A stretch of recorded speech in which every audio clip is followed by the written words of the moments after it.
The early days of Islam were a time of immense spiritual awakening.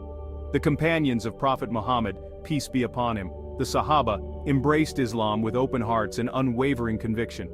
Their children, growing up in the radiant light of the Prophet's teachings, embodied the true spirit of Islam. Their faith was pure, untainted by worldly distractions. These children, witnessing the sacrifices and devotion of their parents, absorbed the essence of Islam.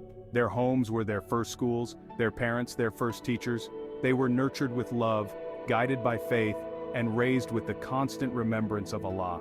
Their faith was not merely a set of rituals, it was a way of life, a guiding principle that illuminated their path.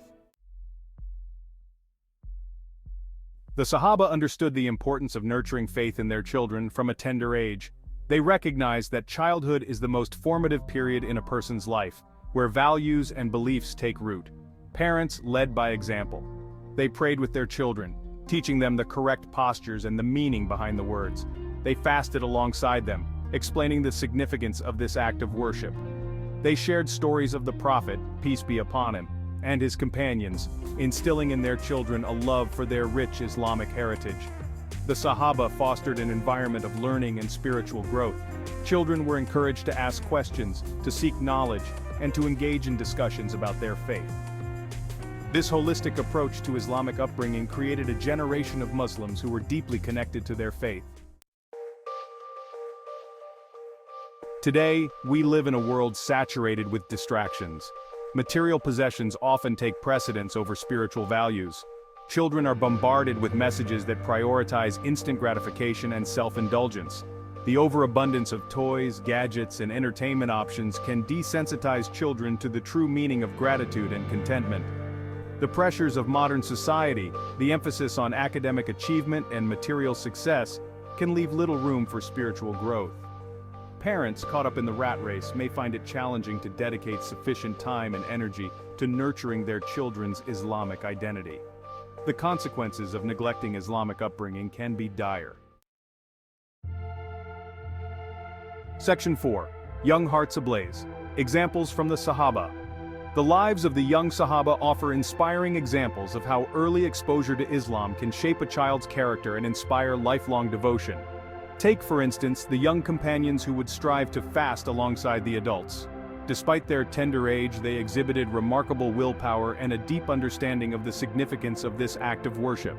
Another shining example is that of Hadrat Umar ibn Abi Waqqas.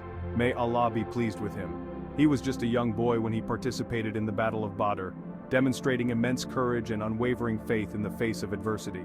These examples highlight the importance of engaging children in religious practices from a young age. When children actively participate in acts of worship, they develop a deeper understanding and appreciation for their faith. Section 5. Hadrat Aisha, a beacon of knowledge and faith. Hadrat Aisha, may Allah be pleased with her, the wife of the Prophet, peace be upon him, is a shining example of the transformative power of seeking knowledge from an early age. Known for her sharp intellect and thirst for knowledge, she played a pivotal role in preserving and transmitting the teachings of the Prophet, peace be upon him. Even as a young girl, she was eager to learn from the Prophet, peace be upon him, absorbing his words and teachings like a sponge. Her thirst for knowledge knew no bounds, and she continued to seek knowledge throughout her life, becoming a source of wisdom and guidance for the entire Muslim community. By instilling in our children a love for learning, particularly Islamic knowledge, we empower them to become beacons of light in their communities. Section 6. A call to action, cultivating Iman in our children.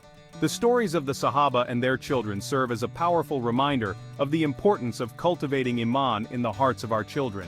We must strive to create an environment where faith is not an afterthought but an integral part of their lives. Let us draw inspiration from the Prophet, peace be upon him, who said, "Command your children to pray when they become 7 years old, and discipline them for it when they reach 10. Abu Dawood. We must make conscious efforts to engage our children in religious activities. Let us pray with them, read to them from the Quran, and share stories of the prophets and companions. Let us answer their questions with patience and encourage their curiosity. Our homes should be our first schools of Islam. By sowing the seeds of Iman in their hearts, we can nurture a generation that is firmly rooted in their faith. capable of navigating the complexities of the modern world while upholding the values of Islam.